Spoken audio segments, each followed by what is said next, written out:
పేదలకు అందాల్సిన రేషన్ బియ్యాన్ని అక్రమ వ్యాపారులు చేతివాటంతో తక్కువ ధరకు కొనుగోలు చేసి బహిరంగ మార్కెట్లో ఎక్కువ ధరకు అమ్మి సొమ్ము చేసుకుంటున్నారు.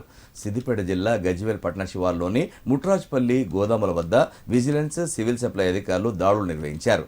మల్కాజ్గిరి జిల్లా తుర్కపల్లి మండల కేంద్రంలోని హనుమాన్ ట్రేడర్స్ పేరుతో రసీదు కలిగిన 3 లారీల బియ్యాన్ని గజ్వేల్కు సరఫరా చేశారు.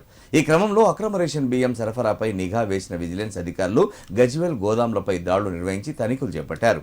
తుర్కపల్లి నుండి సరఫరా అయిన 3 లారీల రసీదులు, బస్తాలపైన ఉన్న లేబుల్ బ్యాచ్ నెంబర్లతో తేడాలు ఉండడంతో విజిలెన్స్ అధికారులు అక్రమ రవాణాపై పూర్తి విచారణ చేపట్టారు. పేదలకు అందాల్సిన రేషన్ బియ్యం అక్రమ వ్యాపారం చేపడితే కఠినంగా చర్యలు తీసుకుంటామని additional SP Prabhakar, DSP Venkateswarlu, special task force అధికారి Lakshma Reddy, vigilance sub inspector Jangaiah తెలిపారు. ఉదయం 10 గంటలకు నాకు నమ్మదగిన సమాచారం వచ్చింది.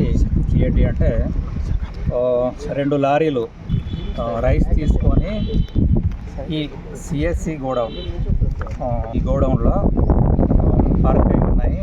అవి అనుమానాస్పద రైస్ అని చెప్పేసి సమాచారంతో vigilance and civil supplies head office team ఇక్కడికి రష్ అయినాం. ఈ లారీల యొక్క ట్రక్ షీట్స్ 2 ట్రక్ షీట్స్లో వెరిఫై చేస్తే ఇవి శ్రీ హనుమాన్ రైస్ మిల్ తుర్కపల్లి నుండి అతను సిఎంఆర్ రైస్ మిల్లు సిఎంఆర్ బాకీ కింద ఈ 2 లారీలు ఒక్కొక్క లారీలో 290 క్వింటాల్స్ 2 లారీలు కలిపేసేసి 580 క్వింటాల్స్ లోడ్ రైస్ సిఎంఆర్ కింద అతను గోడౌన్కు అప్పచెప్తున్నాడు. మాకు వచ్చిన సమాచారం ఏంటంటే అతను తన రైస్ మిల్లు కాకుండా వేరే ప్లేస్ నుండి ప్రొక్యూర్ చేసుకొని అతని మిల్లు పేరు మీద ఈ గోడౌన్కి అప్పచెప్తున్నారు అనే సమాచారంతో వచ్చినాం. ఆ ట్రక్ షీట్లో ఏసీకే నంబర్స్ అని ఉంటాయి. ఈ civil supplies ACK number allot చేస్తుంది.